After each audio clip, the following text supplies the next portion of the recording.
ஹரே கிருஷ்ணா. ஓம் நமோ பகவத்தே வாசுதேவாய. ஹரே கிருஷ்ணா. ஸ்ரீமத் பாகவதம் ஸ்கந்தம் 10 அத்தியாயம் 3 பகவான் ஸ்ரீகிருஷ்ணரின் பிறப்பு என்னும் தலைப்பில் பதம் 21.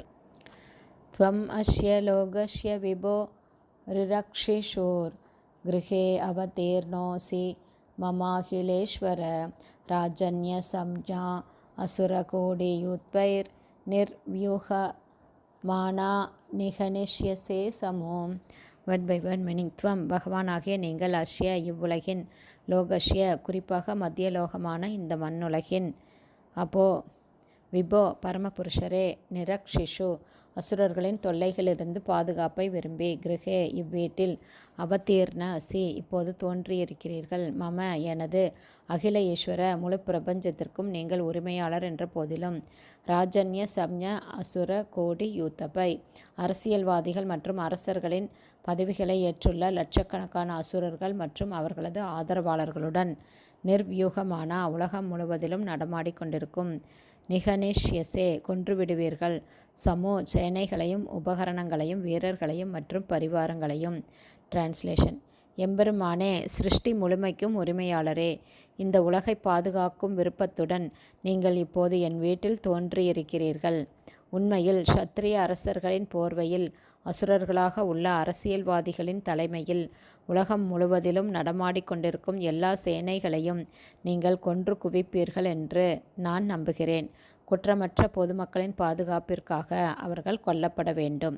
பர்பட் பை ஷில பிரபாத். ஜெய் ஷில பிரபாத். பகவான் கிருஷ்ணர் இந்த நோக்கங்களுக்காகவே உலகில் தோன்றுகிறார். பரித்ராணாய சாதுனாம் விநாசாய ச துஷ்கிருதாம்.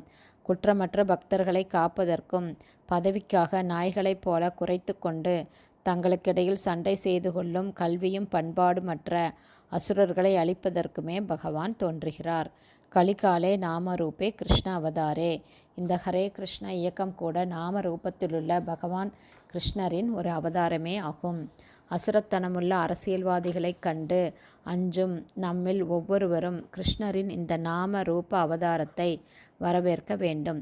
ஹரே கிருஷ்ண ஹரே கிருஷ்ண கிருஷ்ண கிருஷ்ண ஹரே ஹரே, ஹரே ராம ராம ராம ஹரே ஹரே. இதனால் இத்தகைய அசுரர்களிடமிருந்து நாம் பாதுகாக்கப்படுவது நிச்சயம். தற்போது இத்தகைய அசுரர்கள் வஞ்சகமாக அரசாங்கத்தின் மிக உயர்ந்த பதவிகளை ஆக்கிரமித்து கொண்டுள்ளனர். அவசரகாலம் அல்லது தேச பாதுகாப்பு என்ற பெயரில் எண்ணற்ற மக்களை இவர்கள் துன்பப்படுத்துகின்றனர். ஒரு அசுரன் தொலைந்ததும் மற்றொரு அசுரன் வருகிறான். எனவே பொதுமக்கள் தொடர்ந்து துன்பத்திற்கு ஆளாகின்றனர். இவ்வாறாக உலகம் மிகவும் ஆபத்தான நிலையில் இருக்கிறது. இதிலிருந்து தப்புவதற்கு ஒரே வழி இந்த ஹரே கிருஷ்ண இயக்கம்தான். பிரகலாதர் தன் அசுர தந்தையால் அளவுக்கு அதிகமாக துன்பப்படுத்தப்பட்ட போது பகவான் நரசிம்மர் தோன்றினார். இத்தகைய அசுர தந்தைகளின் காரணத்தால், அதாவது ஆட்சியிலுள்ள அரசியல்வாதிகளின் காரணத்தால், ஹரே கிருஷ்ண இயக்கத்தை நடத்தி செல்வது மிகவும் கடினமாக உள்ளது. ஆனால் பகவான் இப்போது இந்த இயக்கத்தில் நாம ரூபத்தில் தோன்றியிருப்பதால் இந்த அசுரர்கள் அழிக்கப்பட்டு உலகமெங்கும் பகவானின் ராஜ்யம் ஸ்தாபிக்கப்படும் என்று நாம் எதிர்பார்க்கலாம். உலகம் இப்போது அரசியல்வாதிகள், குருக்கள், சாதுக்கள், யோகிகள் மற்றும் அவதாரங்களின் வேடத்திலுள்ள பல அசுரர்களால் நிறைந்துள்ளது. இவர்கள் மனித சமூகத்திற்கு உண்மையான நன்மையை அளிக்கக்கூடிய கிருஷ்ண உணர்விலிருந்து பொது ஜனங்களை விலக்கி தவறான வழியில் நடத்தி செல்கின்றனர். ஹரே கிருஷ்ணா. ஸ்ரீமத் பாகவதம் ஸ்கந்தம் 10 அத்தியாயம் 3 பகவான் ஸ்ரீகிருஷ்ணரின் பிறப்பு என்னும் தலைப்பில் பதம் 21 ஸ்ரீல பக்திவேதாந்த சுவாமி பிரபுபாதாவின் விளக்க உரை இத்துடன் நிறைவடைந்தது. ஹரி போல்.